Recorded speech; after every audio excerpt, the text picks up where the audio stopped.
I've said this before, but I'm going to say it again. Over my now fairly long career of reviewing and test driving new cars, I've driven a few thousand cars. And I'm always most intrigued by generational changes.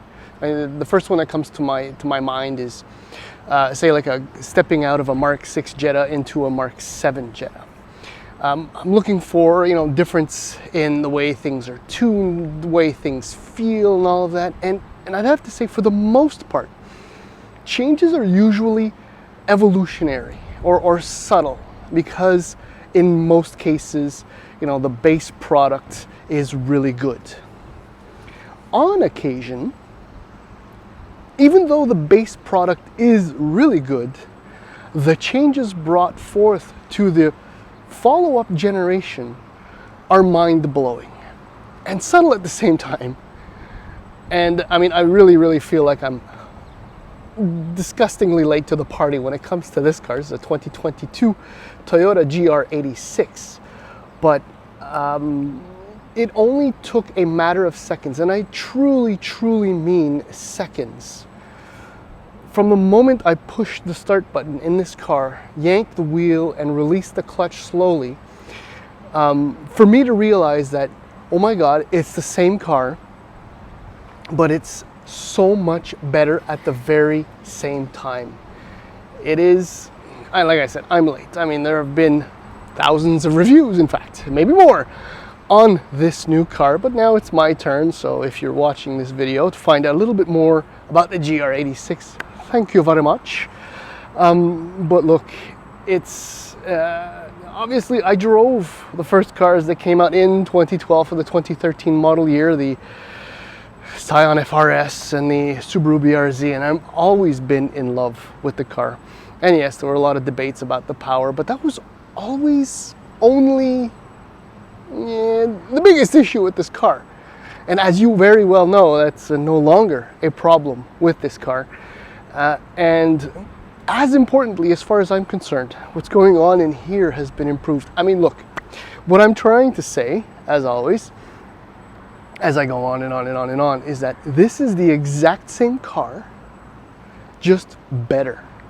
The generational evolution between the first and second generations of this car are mind-blowingly good, immediately noticeable, and in every respect. Okay, shut up, Matt. Walk around, drive, because obviously the drive. It's always about the drive. So here we go. And when I say the same, I truly mean the same. I mean, the overall footprint of the new GR86 versus the old 86 or a Scion FRS is effectively unchanged. We're talking millimeters here, millimeters there, but overall, I mean, the shadow cast by this car is identical from both generations. Now, speaking about, well, let's address styling. I mean, I did like the first generation of the car, no matter what brand was branded on it. But I have to give some massive high fives to all the designers over at Toyota/Subaru, because what they've created is something that is nearly exotic and almost muscle car-like in its proportions. I mean, it is a front engine, rear drive layout, so they're able to play with these proportions. I mean, look at the wheelbase. It looks enormous. The overhangs are short, but the bonnet is really long. I mean, it's an absolute stunner. And visually speaking, I mean, well, I guess we'll just talk about pricing right now. So there's the base car in the US, $27,700. In Canada, $31,490. The only option is the automatic transmission, 6-speed automatic transmission, which includes all kinds of active driving safety shenanigans. It's an extra $2,400. Then you move to the premium, which in the US is $30,300. In Canada, $34,490, and that's the car you're staring at right now. Visually, the only telltale giveaways are this fantastic duckbill spoiler in the back and the 18-inch wheels, because the standard car comes with 17s. There are other changes, obviously. I mean, look, standard features, you get an 8-inch touchscreen display. Apple CarPlay, Android Auto, you know, all kinds of other stuff. When you step them to the premium, which is what this is, you get leather Alcantara seats that are heated, 18-inch wheels, and the aforementioned spoiler. Honestly, I mean, this car is just, it's beautiful. It actually, I'm in the driveway beside my Type R. I'm not even sure that my over-the-top, silly-looking Type R with its aftermarket wheels look as racy as this. It's fantastic. It's just fantastic. Anyway, okay, so let's continue the tour. Trunk. I mean, there's no point. I love that badge. That's a fantastic badge. A fantastic badge. 178 liters of trunk space, so Costco is a no-no unless you're just going for, say, some croissants and a case of beer. Now that's it. Weird mix. I don't make the rules. Okay, there's a back seat, as always, because this is a, you know, it's a 2+2 essentially. But there is a back seat and up front. So here you have, actually I'm kind of skipping all over the place. The door cards are beautiful. I mean, there is that. Compared to the previous car, the attention to detail is just, it's through the roof. Again, compared to the previous car. I mean, the materials, the way they come together, the contrast stitching, the Alcantara and the doors is what you get with the premium. It's a beautiful touch. Lovely controls, and here you go. Here you have the seats. I'm trying not to get into the shot or my shadow. I mean, amazing, fat, thick bolstering. They really hold you in place. They are superb. Obviously, if you're a little tall or a little, you know, your belly hangs out pretty far, you might not be too happy getting in and out of this car, but I'm, you know, just fine for now anyway. Okay, so let's start it up. That familiar sound, yeah, I'll have to turn that down because it's going to get noisy in here. But here you have your 8-inch display, which is standard in the car. I mean, it's so much better than the previous setup.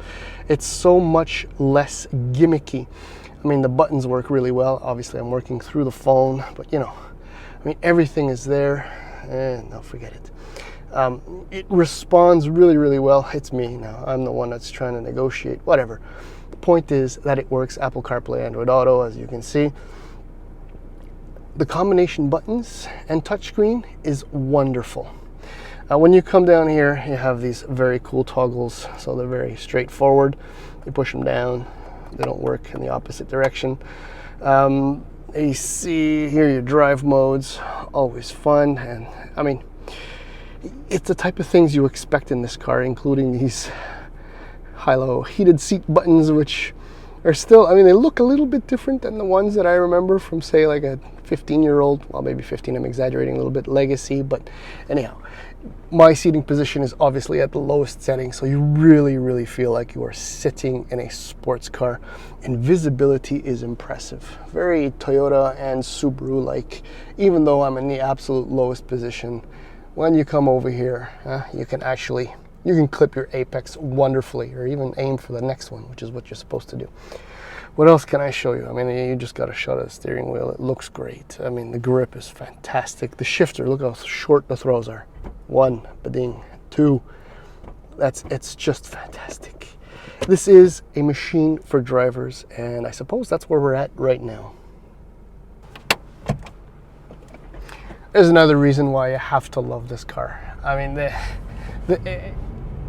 the combination of just enough modern features and old school, you know, things that driving enthusiasts still, for now at least, enjoy. It is just so perfectly balanced with this new car.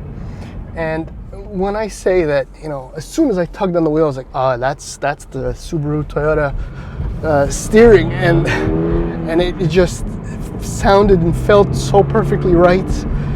When I started it up too, it was that. It was familiar, it was perfect, it was exactly what I was hoping for. But then when I released the clutch, and my head actually snapped back a little bit from just over idle, that's when the grin on my face just ear to ear. This car is the perfect combination. It really, really is. I mean, of affordability, drivability, performance, it's just all there.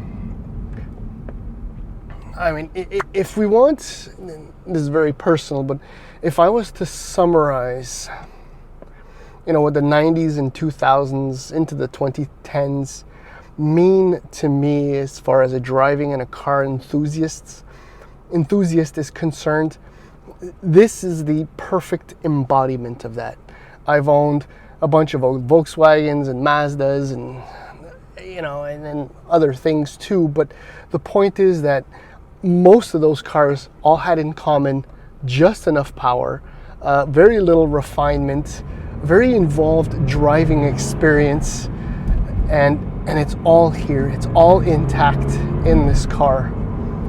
And look, the big bit of news, as you know, is the introduction fitting of the flat 4-cylinder 2.4 liter engine, which produces 228 horsepower at 7,000 RPM and 184 pound-feet of torque, which is like a near 27 pound-feet jump over the 2-liter that it replaces. But that's not the most important thing, is that I think torque came in at over 6,000 RPM in the previous gen car. So now you don't necessarily have to wring it out to within an inch of its death or piercing your eardrum to get some torque. And which is why this car will do now about 6.5 seconds, 0 to 100 kilometers per hour, which is a solid half second faster than the previous car. I truly, and the MX-5 and the BRZ86 FRS, all of that have always been kind of like the line where everything meets to perfection. And I have said many, many times that, just having enough power is enough fun. And 205 horsepower in the previous car. But I will admit, and I mean the MX-5 with the most recent update to its engine with 181 horsepower now, I think. I mean, that little extra power without upsetting the balance of the braking, the chassis, the steering, and all of that, well, it really transformed the car took it to the next level. And that's exactly what's happened with this. And as you can clearly see, I'm wedged in weekend traffic now. And but the GR is just happy. It's just a happy, happy little car. It wants to drive, it wants to be driven, it wants to be shifted, it wants to be tossed. And this is truly emotional. I mean, for me, in the sense that as I grow older and drive more and more EVs and smaller displacement engines that are turbocharged, a naturally aspirated, slightly larger displacement 4-cylinder with the noises, the throttle response, the linear power delivery. This car is, it's enough to make me nostalgic. Quite literally. Oops, too many revs. It's just extraordinary. It handles double wishbone suspension up front. It just handles unbelievably well. You'll keep the shiny side up always, even on the track, unless you do something extraordinarily stupid. Steering it almost feels unassisted, which is how great this car is. That is truly, in my opinion, lots of truths today, a measure of this car's greatness. Ride quality is really good. What I was trying to say in traffic is that, you're not being punished, not even remotely punished. I absolutely love this car. I have a good buddy who bought one sight unseen, and he tracks it regularly, and he's absolutely enjoying everything that Subaru and Toyota have done right out of the box.